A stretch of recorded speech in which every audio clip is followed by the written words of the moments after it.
Welcome to another edition of Patty and the Millennials. I'm Patty Jackson. Some wonderful women that we have.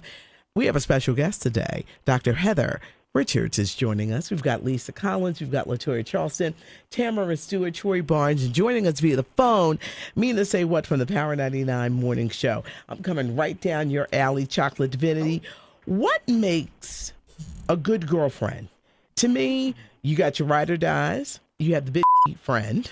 You have the friend who will be down for the fight. Something go down, they like, girl, I'm coming over right now. That's Toya. What makes a good girlfriend? Because a lot of people don't have a great relationship with women. I would say, I guess someone who's honest. If we're really great friends, you should be able to have a honest conversation or give me honest critique without me getting my feelings into it. Because I feel like one of the key factors of being a friend is we're not always going to agree on certain things, but if we can agree to disagree, that's fine. And then not to always judge. I know it's weird that I said that, but then don't always be so judgy. Like sometimes I just want to have a just to speak. I need an outlet. I need You're my friend. You're my go-to. I don't need all the time you saying, well, this is what you should do. This is what you need to do. Yeah. Like, can I just talk and vent? Yeah. Because sometimes, no, it's important to vent. Lisa Collins is my bestie. She has literally been there when I've fallen in mud and picked me up. It's true. And washed me like a baby when I was unable to when I had my stroke. What I found, especially when I had the stroke, it really showed me who is in it, who is there. And that's why I say you're a ride or die. You just see people for who they are. And if they're with you through the good and the bad, that makes a very good girlfriend to me. I'm big on loyalty. What about you? Huge on loyalty. And, we have been through some things, you and I have been through some things. I said the same thing when I lost my husband. There were people who immediately right after are going to be around. There's lots of people who are around right away, but who's going to be there for you afterwards? Those long days, the lonely days and nights when you're by yourself and you just can't get your head straight, and who's going to be there to listen to you and talk to you? That's so important. We were making a joke a couple of weeks ago and I said to you, if your girlfriend can't pick you up when you fall, what good is she? Yeah. And we were, it was kind of like a joke, but I literally meant that, and I saw you post it on social media, and a lot of people were like, oh yeah, you need to drop her if she can't pick you up. And that's true. So I think you need girlfriends who are a combination of all of those things: the ride or die, the, bust the windows out his car, the, let's go burn all his stuff. Okay. So I think we kind of need all of that happening, and the rational one who's okay, girl, wait, let's hold on. I wish that there were more girlfriends who would tell that girl who goes out the house looking a hot mess, girl, that's a hot mess. That's I really wish. Mina, what makes a good girlfriend? Are you the fighting one? Well, I'm not the fighting one. I have a brand to protect. But if it comes down to it, I will. It depends. But I will always try to talk people off the ledge and say, girl, this ain't worth it. This ain't worth your time. It ain't worth the fight. But it was like National Best Friend or National Girlfriend Day like a week ago. And I started to think about my girlfriends, and so many people came to mind. And I'm kind of like on the Lisa train here, where I feel like different women bring different things into your life. Yeah. And like Chocolate Divinity, we were in the club, and this girl bumped me. And, I'm not about to be crazy and ratchet because obviously, I have a brand to protect. But Chocolate Divinity immediately said, excuse you, bitch. And I was like, yes. She was rude. So, and then at that point, I didn't want my friend to get in a fight over me. So I was like, all right, let's go. Because we don't need to be in this situation. But, that meant a lot to me because it's not something that I would have said. Because, again, I don't want to put myself in those positions. But it meant a lot to me that she even said something about it. And then as a friend, I was like, okay, let's get out of here because I don't want to put you in a position where it gets ugly. But I think different friends bring you different things, and sometimes you need a friend that will be that person for you, and some of your friends will just be there to listen to you, and then some of your friends will be there to give you advice and help you through a moment. But out of all the friends, they must be honest and they must be loyal. Dr. Heather Richards is joining us. Sometimes the breakup of a friendship can be as painful as a love relationship. Talk about it. How do you get through that? I have found in my life that I've just like, some people gotta go, and I do. It's like cleaning out your closet. That's right. Some Speak on it. People have you gotta go. And Susan Taylor wrote a book years ago, In the Spirit. It changed my life. She said the people that are there for a reason, a season, a lifetime. How do you go through it when you're dealing with a friendship that's ending and you've been friends for like years? So first of all, you have to know why the friendship is ending and accept it. And if it's your fault, you have to speak on it with the person and communicate about it so you can get past it. You're not going to be able to get past something if you have not apologized, if something went down that you did, is what I'm saying. Or if the other person did something that really hurt your feelings to prove their disloyalty that you don't think you can get past, then you got to cut them off. You got to just stop talking to them. That's the thing that I've learned, even in my own experience. Recently, I've experienced a breakup from one of my close friends. But I told a friend, he said, I can't believe you guys aren't friends anymore. I said, well, I put a period at the end of it instead of a comma this time. All the other times I kept putting a comma when I really should have put a period. And I said, but right now I feel great about this period, because that was just something holding me back and holding me down. And it was someone who wasn't genuine, who didn't really want my success. Right. But I wanted her success, and I loved her like crazy. So it didn't hurt me, which is kind of a weird thing to say. But when you love yourself more than you love people that hurt you, is when you will start to evolve and let those friendships go. Tam, have you ever had to deal with a lying girlfriend? that tells the tales, and you be looking like, what? What? You ain't ready for that can of worms. No, I can't speak too deeply into that situation, but no, absolutely. There's times where it's like, I'm really trying to censor myself. I'm sorry. But no, there's been times where I've been out to dinner with a group of friends, and like one of my close friends at the time we broke up. I broke up with her.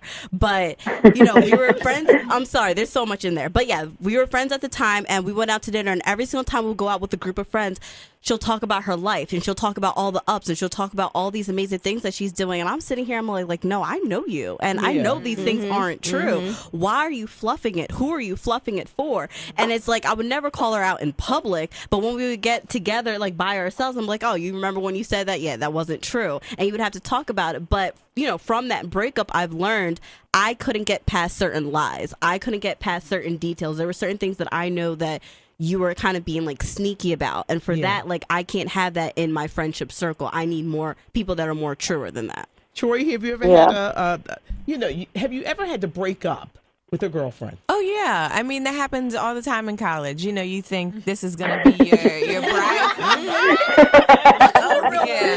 like, oh my gosh, you're gonna be my bridesmaid, and then the next minute you're reevaluating, and you're like, I cannot wait to graduate so I don't ever have to see you again, because some people, they just don't wish you well, and I'm a big person on giving people the benefit of the doubt, because I want people to give me the benefit of the doubt.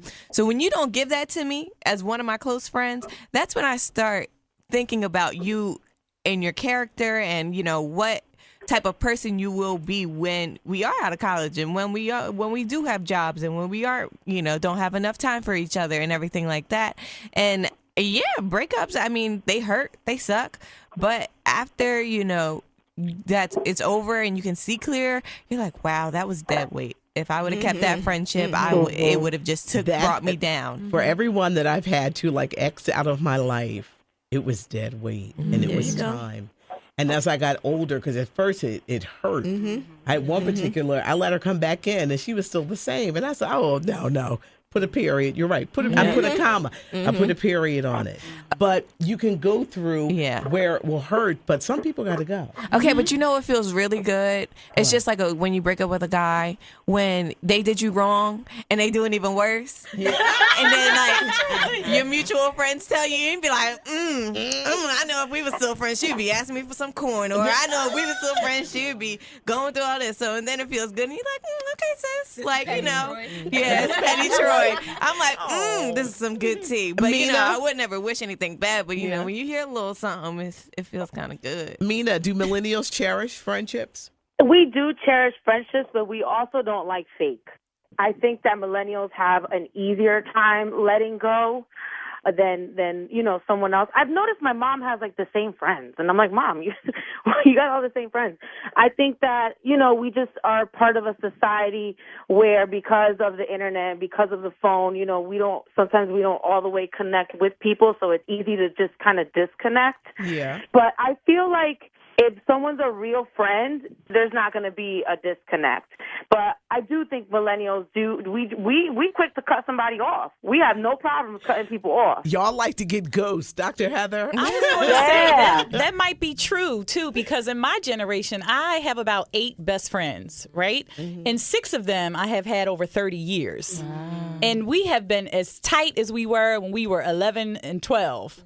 I mean, very, very close. And we respect each other. We're happy, genuinely happy for one another. And I think that's something that you had mentioned, just a trait about being a friend is being happy for that person. You know somebody's not your friend when something happens and they're not happy for you. Or if, here's one, if a man comes up, right? And they said, oh, I dated him last year, but the man now likes you and you like the man because you're interested.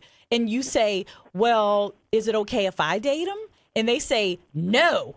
But that could have been your husband or your partner, your soulmate. Just because she dated him, I didn't say sex, just dated. You can't date him. That's not someone who wants your happiness. Yeah. I kind of disagree on that. That's an example. Because the kind of friend that I am is if you dated my friend, I can't date you. You know, that's the kind of loyalty that I have to my friend. Whether it was y'all had sex or not, y'all was serious or not. You were talking to my friend. You were interested in my friend.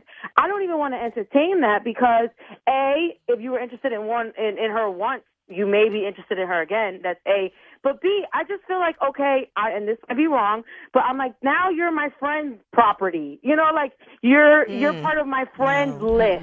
No. You know, and I don't want to share lists. No, I don't think that. But what I will say is that there is potential for future awkwardness if everybody as friends gets together. That will make me want to step back on it a little bit. Like, oh, you know, this could be awkward. This, you know, moving forward, if everybody wants to get together, does this affect how we as a group, you know, will be able to interact? So that's something to give a thought to. But I think that people who are mature enough to have conversation and discussion should be able to talk it through. Yeah, because y'all can't date L and don't be liking him. And just, you see? Girl, don't worry. I would never. You are so good. You are so good. I don't even care if that's Patty's man in her head. Still, that's her man. That's her man, though. Because in my brain, he belongs to Patty now.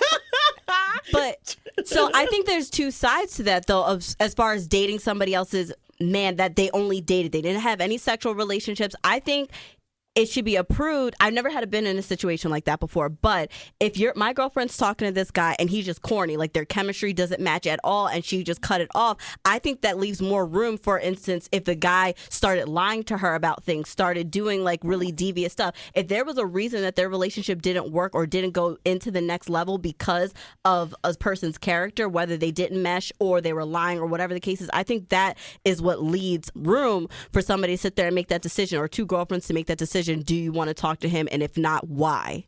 I think it has a lot to do with a person's self-esteem, too.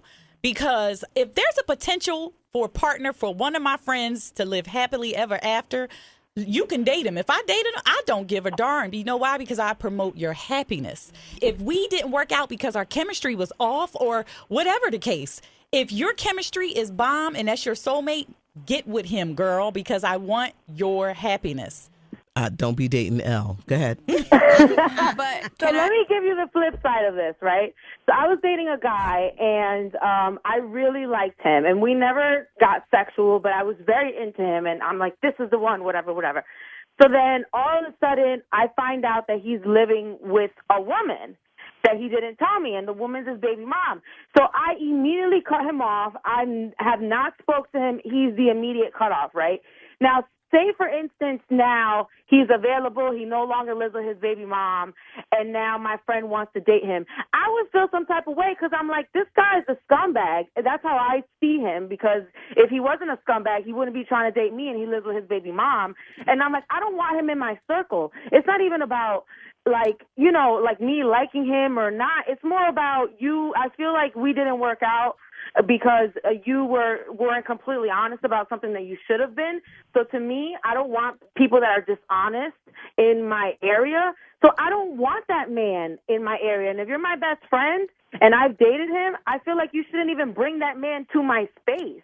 What makes a good girlfriend? It's our conversation on this edition of Patty and the Millennials. It's something I'd like to revisit because it's important to know when a friendship ends. It's important to know how to nurture a friend because a lot of people don't know how to be a friend and to accept it when something doesn't work out and just like keep going. You know who your true friends are. Dr. Heather, thank you so much. Thank you for joining us on this edition. Lisa Collins, Chocolate Divinity, Tamara Stewart, Troy Barnes, Latifah Wadi is our very patient producer.